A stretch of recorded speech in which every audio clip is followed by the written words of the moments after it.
Bangga bersarung mangga. Assalamualaikum warahmatullahi wabarakatuh. Alhamdulillah, assalatu wassalamu ala rasulillah wa ala alihi wa sahbihi wa mawalah, amma ba'du.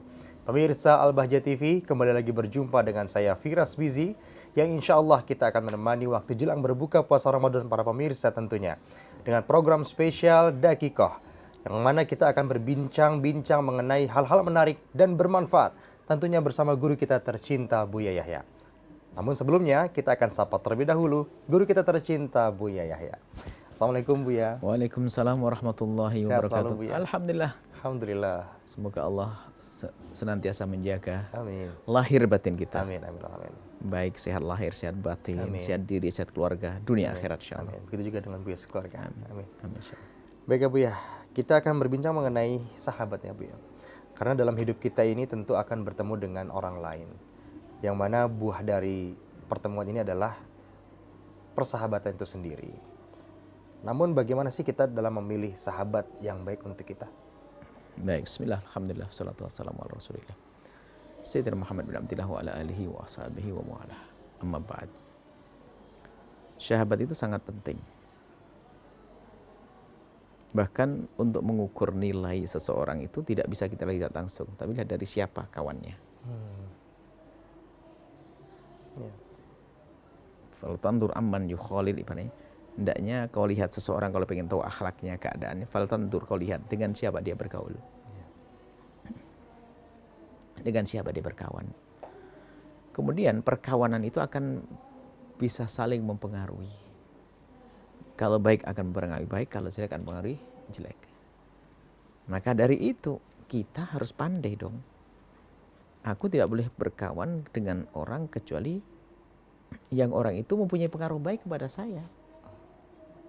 Karena saya ingin berbenah. Ya. Saya tidak akan berkawan dengan asal orang, kan begitu. Kenapa? Saya lemah. Nah kalau begini orang selamat. Tapi kalau orang menganggapkan cuma berkawan aja, yang penting kan saya hati-hati loh. Kalau sudah orang sombong itu sesungguhnya awal kehancuran bagi dia. Maka dalam segala sesuatu lebih baik hati-hati. Kalau jalan itu sudah kita mendengar jalan lucu, harus licin, harus hati-hati. Yang mengatakan nggak apa-apa, kepleset nanti. Sama dalam bersahabat, maka ada rambu-rambu. Di antaranya yaitu kita harus yakin bahwasanya persahabatanku itu adalah menjadikan aku lebih baik, lebih dekat kepada Allah. Kalau tidak, tidak. Kemudian sahabatku itu yang menjadikan aku lebih baik dengan sesama manusia. Tidak mengajari adu domba, tidak mengajari. Maka kalau kita punya teman kok biasa ngunjing orang, lebih baik segera ditinggalkan. Ada isyarat mengadu domba, segera tinggalkan. Ingatkan atau tinggalkan. Nggak ada pilihan lain. Karena kalau kita tetap bersahabat dengan orang yang biasa menggunjing, ujungnya mau tidak mau kita akan menggunjing bersamanya. Semula kita menghindar, karena bertemu terus. Akhirnya kita ke bawah dalam gunjingannya, maka kita harus waspada dalam hal ini. Nah kemudian juga, kawan itu kan pengaruhnya besar. Kawan itu ada dua model kalau kita jelentrehkan. Ada kawan hidup, manusia begini nih, itu waspada. Ada kawan mati. Alat elektronik, televisi, dan ini kawan juga. Nemeni kita. Kita harus tahu, jadi sebetulnya berangkat dari kita ini. Kalau memang dasarnya saya pengen baik, tentu saya tidak akan memilih sesuatu kawan, kecuali itu menjadikan saya baik. Yeah. Kalau punya alat elektronik, pasti waspada dia. Tapi kalau dalam diri kita sendiri memang orang trader, tidak pernah perhatian, sehingga liar kita. Sehingga berkawan pun asal, maka kita akan menjadi salah karena berkawan tersebut. Kemudian kalau kawan yang namanya manusia, yang harus kita perhatikan, kalau kita berkawan harus ada rambu-rambu. Misalnya kita harus mudah mengingatkan dan mudah diingatkan. Karena dalam perjalanan kita pasti akan menemukan satu kesalahan dalam langkah-langkah kita. Maka kadang kita tidak sadar, kita terus melangkah dalam langkah yang salah. Yang bisa mengingatkan adalah sahabat. Maka kalau kita punya sahabat yang mengingatkan, kita harus bersyukur. Maka sungguh sahabat yang membiarkan di saat kita salah, itulah pengkhianat yang hidup dengan kita. Pengkhianat, kita tahu salah, kenapa dibiarin sama dia?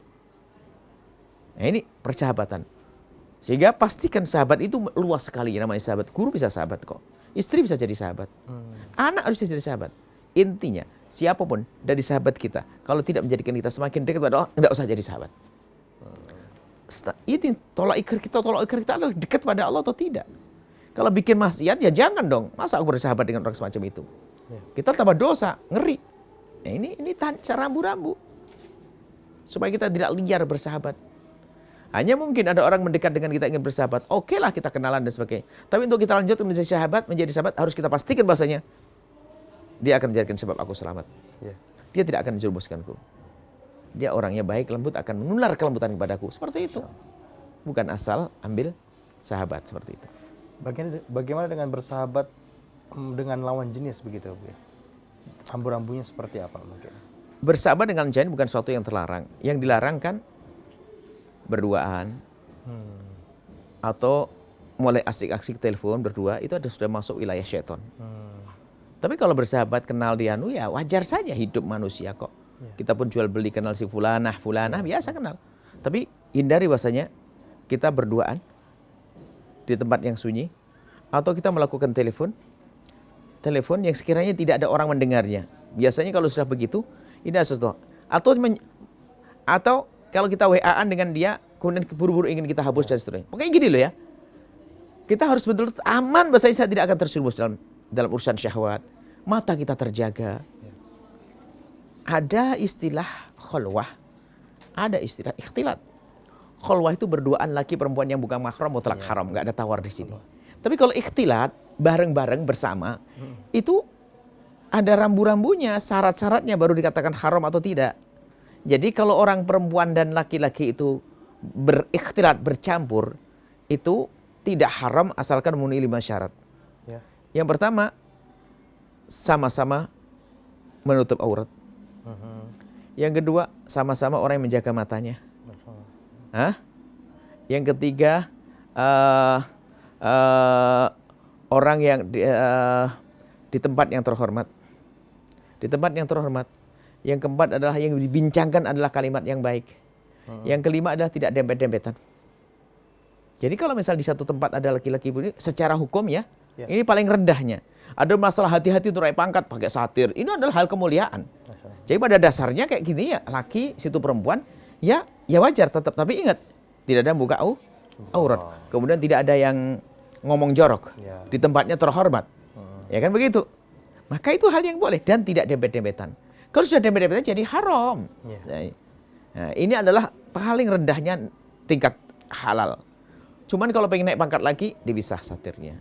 Perempuan pakai burko. Ini adalah masalah kemuliaan. Tapi paling enggak, yaitu kalau kita di pasar, di ini boleh kita ketemu dengan perempuan dengan 5 catatan tersebut. Baik, Masya Allah, Bu. Kita mengetahui, Bu ya, ada sahabat misalkan. Namun sahabat tersebut, kita tahu ada kebiasaan buruk atau ada bahasanya maksiat. Bagaimana cara kita menasihatinya tanpa melukai hatinya? Justru karena kita sahabat dengan dia, maka kita harus mengingatkan, cuman dengan cara yang cantik, bagaimana dia tak akan tersinggung. Jadi gini, kalau kita ingin mengingatkan seseorang, harus 2 hal yang kita lakukan. Pertama, setelah kita ngecek dia salah ya. Pertama, kebenaran tidak harus diucapkan saat itu. Artinya kita harus bisa memilih waktu yang tepat untuk menyampaikan kebenaran. Kebenaran tidak harus disampaikan saat itu. Juga. Artinya perlu tempo, itu waktu yang tepat. Yang kedua, kebenaran tidak harus diucapkan oleh lisan kita. Kita jangan sok jadi pahlawan deh. Mentang-mentang kita tahu langsung kita, belum tentu kita diterima siapa kita kan. Kita harus tahu strateginya. Bahkan mungkin kalau tidak tepat waktunya, atau mungkin kapasitasnya sebagai apa sih, ya kan? Itu langsung nasihati, ditawain dong nanti. Atau mungkin sebagai anak kepada bapak, susah nasihati. Tapi bisa dengan cara, tidak harus dengan lesan kita. Mungkin lesan gurunya ayah kita. Atau tidak dengan lesan kita, tapi dengan pena yang indah.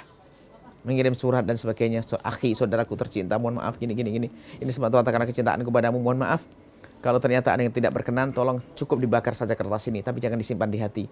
Mohon maaf, saya saudaraku tercinta, saudaraku gini. Mohon maaf, aku pernah melihat kamu begini. Mohon maaf, itu juga mungkin saya salah pandang gini. Diingatkan yang halus dengan surat. Bahasanya sopan minta maaf. Seperti dengan istri pun juga berlaku seperti itu. Dengan suami juga demikian. Tidak menyakiti. Kadang kita langsung labrak depan orang dan sebagainya. Nggak benar, bukan seperti itu cara mengingatkan orang dalam kebaikan. Jadi ingat, yang pertama, kebenaran tidak harus diucapkan saat itu. Yang kedua, kebenaran tidak harus diucapkan oleh lisan kita. Bisa guru lain, ustadz lain, atau dengan tulisan kita.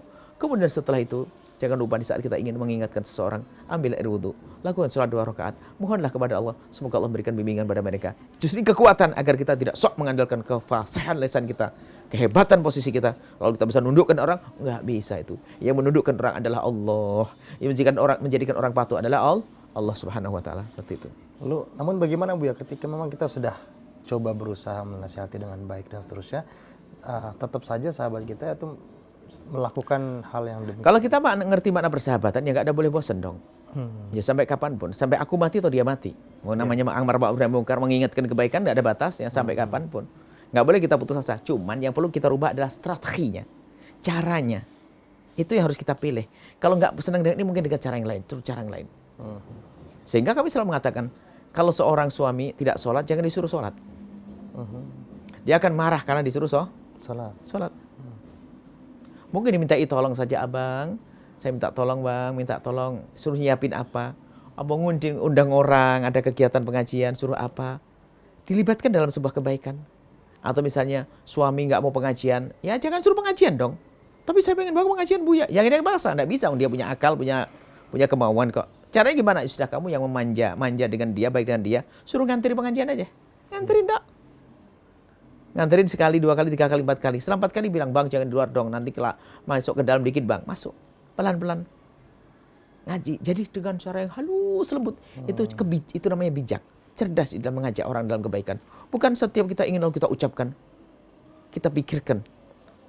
Tepat enggak tembakan kita ini. Gitu loh. Sehingga kemudian kita merubah-rubah cara ini demi kesuksesan dong. Nggak bisa, enggak cara ini, enggak masuk cara ini, cari masuk cara ini. Dan seterusnya. Seperti itu. Masya Allah ya. Di satu kondisi juga ada sahabat kita yang mungkin berkhianat begitu Bu ya. Bagaimana kita memaafkannya? Pertama, bersyukurlah kepada Allah, ternyata dia yang berkhianat, bukan kita yang menjadi berkhianat. Dia yang dosa, kita tidak. Berarti kita harus berkasih sayang pada kita. Kita doain saja. Pertama dan utama adalah kalau kita langsung memaafkan kemudian senyum-senyum ketemu dia mungkin tidak gampang. Cukuplah kita pastikan di tengah malam kita doakan, ya Allah ampuni dia, berikan kesadaran, ampuni dia. Sampai kita asah berulang-ulang, dipaksain kita untuk itu. Nanti akan hilang dengan sendirinya. Karena apa? Allah maha tahu, maha mendengar apa yang ada di hati kita. Apa yang kita inginkan. Nanti disitulah akan ada kemurahan dari Allah Subhanahu Wa Taala. Berdoa, memohon kepada Allah Subhanahu Wa Taala. Seperti itu. Masya Allah Bu ya. Terakhir Bu ya. Bu ya pernah berbicara mengenai sahabat terbaik itu adalah guru, dan guru yang terbaik adalah sahabat. Itu maknanya seperti ya, itu salah satu hikmah yang kita tuliskan. Jadi memang dalam berguru hendaknya seorang guru itu bisa menjadikan murid itu sahabat. Karena sahabat itu ada kedekatan yang spesial. Murid itu dengan guru seharusnya menganggap guru itu sebagai guru tapi sekaligus sahabat. Maka kalau sudah sahabat yang terbaik adalah guru. Jadi sahabat yang terbaik adalah guru. Kalau kita ingin memilih sahabat yang paling tepat, yang paling hebat, ya guru. Karena apa? Guru dia punya ilmu. Kalau kita salah pasti negur kita. Ya seperti itu, guru. Makanya bersahabatlah dengan guru kita.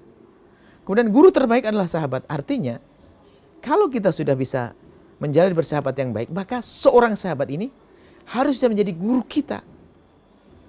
Maka ada satu slogan yang sering kami angkat adalah, dalam bersahabatan ada satu rambu-rambu. Mudah mengingatkan dan mudah diingatkan. Kalau kita punya kawan tidak pernah menjadi guru, sungguh kita telah punya kawan yang merugikan. Jadi kita punya kawan gue harus bisa menjadi guru buat saya. Nah seperti itu. Kawan harus bisa jadi guru, bisa mengingatkan di saat kita salah, negur saat kita salah, menghantarkan kepada kebenaran, kepada kemuliaan, dan seterusnya. Seperti itu. Mudah mengingatkan dan mudah diingatkan. Masya Allah, syukran Abu ya atas jawaban-jawabannya. Semoga dapat menjadi ilmu yang bermanfaat buat kita semua dan dapat kita amalkan dalam kehidupan kita sehari-hari ya. Syukran Abu ya. Baik, Masya Allah, para pemirsa Al-Bahjah TV, demikian tadi episode kita kali ini. Terima kasih atas segala perhatiannya, dan jangan lupa episode-episode selanjutnya. Saya Firas Bizi. Assalamualaikum warahmatullahi wabarakatuh. Waalaikumsalam warahmatullahi wabarakatuh.